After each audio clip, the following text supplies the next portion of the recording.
In accordance with General Assembly Resolution 70/290, I now give the floor to Ms. Nadia Murad Basse Taha, a Yazda and a United Nations Office on Drugs and Crime Goodwill Ambassador for the Dignity of Survivors of Human Trafficking, a member of a refugee community.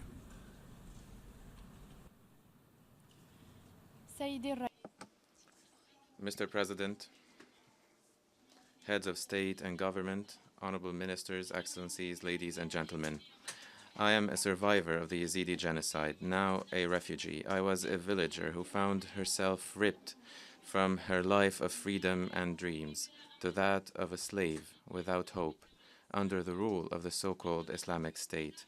When Daesh attacked us, they killed men and enslaved women. They killed my mother along with 80 older women because they did not want to use them for sexual enslavement. They killed 6 of my brothers and took me along with other 6,500 Yazidi women and children. They committed crimes against thousands of women in slave markets before the eyes of the international world, of the international community. I wished death so that I wouldn't see everyone I love killed or enslaved, or at best a refugee or displaced. After fleeing, I found myself an IDP in Kurdistan region, where 1.5 million refugees live under difficult conditions. I then moved to Germany as a migrant. Try to imagine, even for a moment, that you are refugees in camps. How would you be able to gain and get food for your family while your tent is drenched with water?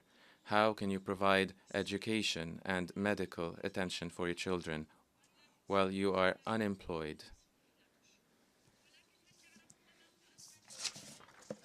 Do you know when the happiest day in my life was?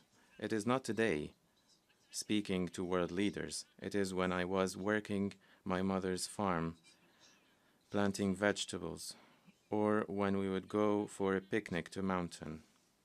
Those indeed were the happiest days. I met many refugees in Greece whose lives, freedom, and dignity have been destroyed. One of them said, and I quote, "There is no life here, and there is no place to return to."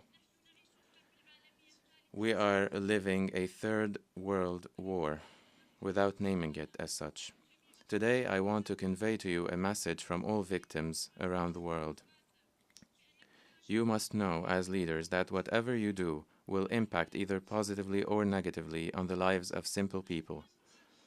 You decide whether it is to be war or peace. You decide to give hope or suffering. You are the ones to decide whether another girl, just like me, in a different part of the world, will be able to lead a simple life or will be forced to live in suffering and bondage. We must put an end to war. We must bring to justice all those perpetrators of genocide crimes and crimes against humanity. Terrorist organizations, including ISIL and Boko Haram, are the main reason behind the displacement of millions. We must eliminate all those monsters once and for all. We should not wait for years. In order to restore peace, we should not close our borders to innocent women and children who flee from violence. We must stand with persecuted minorities. The world has only one border. It is called humanity. The differences between us are small compared to our shared humanity. From this stage, I beg you all to put humans first and to carry with you the message of His Excellency Emir Zaid Rad al-Hussein. I beg you all to put humans first, and that all of you will be able to support peace. If beheadings, sexual enslavement, and children rape, if all those acts do not force you to move, when will you do that? You and your families are not the only ones to deserve life. We also deserve a life. Thank you.